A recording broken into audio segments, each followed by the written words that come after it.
So, ilipat natin yung credit balance natin mula sa lumang apps papunta sa Angkas Beta Apps.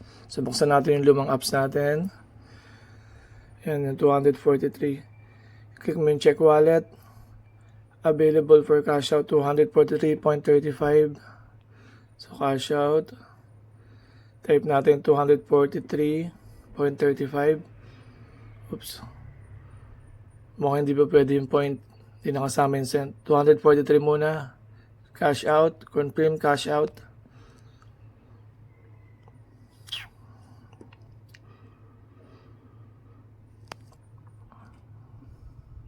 So yan, cash out successful. May ma-receive tayong text yan mula sa Gcash. Na-receive na natin yung 243.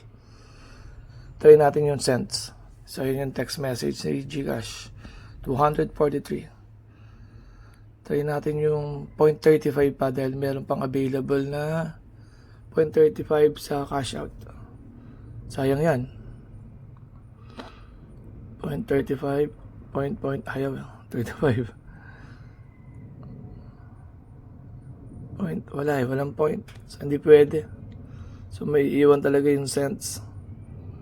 Sayang din yan. 0.35 yan. So, hindi na natin matatransfer yan. Tingin ko. Wala, negative. So, balik tayo sa Gcash natin. Open natin yung Gcash. Open natin yung Gcash account natin. Then, magkukuha tayo ng voucher. 16-digit voucher. So, pindutin natin yung bills. Then, payment solution. Hanapin natin yung Angkas Biker voucher. So, click mo lang yan. Check mo yung confirm I am Angkas Biker. Select ka ng amount, 250. Then enter mo yung Angkas Biker number mo or kung saan mo gusto ma-receive yung 16-digit voucher. And then, next. Meron siyang additional 5 pesos per transaction. So from there, ma-receive natin yung text message na voucher galing kay Gcash. So, ayan. So, na-receive na natin. Copy natin yung buong message. Then, paste mo sa create new message para ma-delete natin yung hindi natin kailangan dun sa 16-digit codes para madaling i-paste dun sa beta apps natin sa Angkas.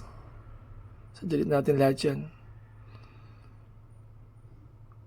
Oops, sobra. Balik natin yung 1. And delete natin. Delete. After that, copy natin yung 16-digit codes. Open mo yung Angkas Beta Apps. Ayan. Top up na tayo dito. View Angkas Wallet. Click mo yung View Angkas Wallet. Top up. Click mo yung top up. Use voucher pin. Diyan, paste na natin dyan. Yung kinapin natin 16 digits. Yun, meron na tayong 250 na top up galing sa lumang apps.